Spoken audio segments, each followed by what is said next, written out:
हे सर्वेश्वर, क्या वास्तव में मृत्यु का सदा के लिए अंत हो जाएगा? नहीं महादेवी, जीवन और मृत्यु तो एक दूसरे के लिए अनिवार्य है। यदि मृत्यु का अंत हो गया तो जीवन के सौंदर्य का भी अंत हो जाएगा। जीवन इसी कारण तो सुंदर और मूल्यवान लगता है देवी, कि एक दिन उसका अंत होना है। यदि केवल दिन ही छाया रहे और रात्रि ना आए तो नेत्र जागते और सूर्य अपना प्रकाश बांटते थक जाए।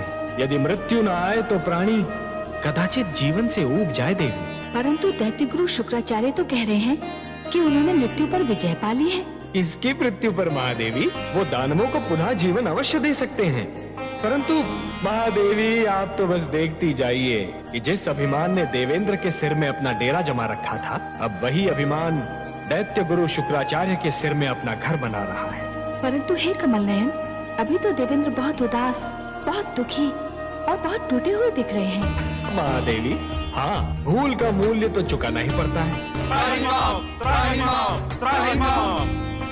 हे देवेश्वर, हम पराजित हुए। हमारी सेना के अगणित सेनानी वीर गति को प्राप्त हुए। हमारा सिर लज्जा से झुक गया। आपके अतिरिक्त और कोई नहीं जो हमारी रक्षा करे, हमारे दुख का निवारण करे। हे परमेश्वर, हमारी सहायता कीजिए। हे नारायण, दैत्य गुरु शुक्राचार्य ने भगवान शिव से संजीवनी मंत्र क्या प्राप्त किया? हमारे सिरों पर मृत्यु और पराजय का वज्र आ गिरा। हे लक्ष्मीपति, यदि दानव मरते हैं तो दैत्य गुरु उन्हें फिर से जीवित कर देते हैं, और जब देवता मरते हैं तो उनका सदा के लिए अंत हो जाता है। हे सर्वशक्तिमान, यही दशा रही तो देवता घटते जाएंगे, दानव बढ़ते जाएंगे, और एक दिन देवलोक पर दानवों का आधिपत्य हो जाएगा। देव संस्कृति गिर जाएगी तो मानव संस्कृति भी गिर जाएगी। जब हम संजीवनी मंत्र से सुरक्षित नहीं तो मानव तो और भी दुर्बल है। हमें संजीवनी मंत्र से बचाइए प्रभु, हमारी सहायता कीजिए। संजीवनी मंत्र का केवल एक उत्तर है, मृत। अमृत वो है जो पीने वाले को अमर बना देता है, मृत्यु उसे छू नहीं सकती। परंतु हे लक्ष्मी नारायण, अमृत हमें कहाँ मिलेगा, कैसे मिलेगा? देवेंद्र, अमृत आपको समुद्र से मिलेगा, सागर का मंथन करने से मिलेगा। अमृत? परंतु हे जगदीश्वर, हमें तो अमृत के विषय में कुछ भी ज्ञान नहीं। हे देवराज, जिस प्रकार दूध के भीतर माखन छिपा तो होता है, परंतु वो मिलता तभी है जब दूध को मथा जाता है, उसी प्रकार समुद्र के भीतर अनेक पदार्थ छिपे हैं, अनमोल रत्न छिपे हैं। उन्हें केवल मंथन के द्वारा ही निकाला जा सकता है। अमृत उनमें सबसे अनमोल है। सत्य तो ये है देवगण कि मंथन मथने और खंगालने की उस क्रिया का नाम है जिसके द्वारा स्वयं के भीतरी गुणों और अवगुणों की खोज की जाती है। मानव ये मंथन प्रतिदिन करता है, वो प्रतिदिन स्वयं को मथता है, खंगालता है और स्वयं के भीतरी गुणों और अवगुणों को बाहर निकालता है। आश्चर्य तो ये है कि वो मानव होकर भी इस क्रिया से परिचित है और आप देवता होकर भी इस क्रिया से अपरिचित है। पर हे लक्ष्मीपति, हम समुद्र का मंथन करेंगे कैसे?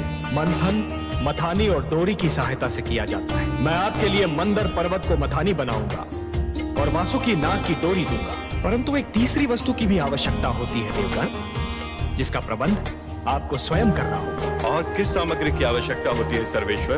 डोरी को खींचने और मथानी को डुलाने के लिए 2 दलों की आवश्यकता होगी देवेंद्र, जो डोरी को 2 छोरों से पकड़कर खींचेंगे। उनके बिना तो मंथन संभव ही नहीं है। बिल्कुल वैसे ही जैसे दूध मथने के लिए 2 हाथों की आवश्यकता होती है। तो हम देवता आधे एक छोर पकड़कर आधे दूसरा, यह कार्य तो सरलता पूर्वक कर सकते हैं। मंदर की मथानी को डुलाना है देवेंद्र, वासुकी नाग की डोरी को खींचना है। संजीवनी मंत्र के प्रभाव ने आपकी संख्या को घटा दिया है और आपकी घटी हुई छोटी सी संख्या इतना महान कार्य नहीं कर सकेगी। हे सर्वेश्वर, हम फिर दूसरा दल किसको बनाएं? दानवों को? हाँ, दानवों को। यदि दानव आपका साथ दें तो समुद्र मंथन संभव है, और समुद्र मंथन होगा तभी संजीवनी का उत्तर भी प्राप्त होगा। हे परमेश्वर, ये तो एक असंभव अभियान होगा। सर्वप्रथम तो दानव हमारी बात सुनेंगे ही नहीं, और यदि सुन भी लें तो मानेंगे नहीं। हे कृपा निधान, दानवों को तो अमृत की आवश्यकता भी नहीं जिसके लिए वो हमसे सहयोग करें। उनके गुरु के पास तो संजीवनी मंत्र की शक्ति है, उन्हें तो यूं भी मृत्यु से मुक्ति मिल चुकी है। हे दीनदयाल, यदि दानव मान भी गए तो दैत्य गुरु शुक्राचार्य उन्हें कभी हमसे सहयोग की अनुमति नहीं देंगे। निस्संदेह नहीं देंगे, और यही तो आप सबके विवेक और बुद्धि की परीक्षा होगी देवगण। आपको दैत्य गुरु शुक्राचार्य को भी अपने तर्क से संतुष्ट करना होगा। पर हे देवेश्वर, उनके आगे हम क्या तर्क रखेंगे? देवेंद्र, आप दैत्य गुरु शुक्राचार्य को यह समझाएंगे कि संजीवनी मंत्र मृत्यु का मात्र क्षणिक उपचार है। संजीवनी जीवन की एक ऐसी कुंजी है जो खो भी सकती है, जो टूट भी सकती है, परंतु अमृत मृत्यु का स्थायी उपचार है। अमृत पान करने वाला मृत्यु पर सदा के लिए विजय प्राप्त कर लेता है। परंतु हे नारायण, इसका अर्थ तो ये हुआ कि हमें दानवों के पास सिर झुकाकर जाना होगा, उनसे सहयोग और सहायता की भिक्षा मांगनी होगी। क्या ये समस्त देवलोक का अपमान नहीं होगा? क्या अपमान में अब भी कोई कमी रह गई है देवराज? शब्दों के जाल में मत उलझिए देवेंद्र, शब्दों के जाल में मत उलझिए।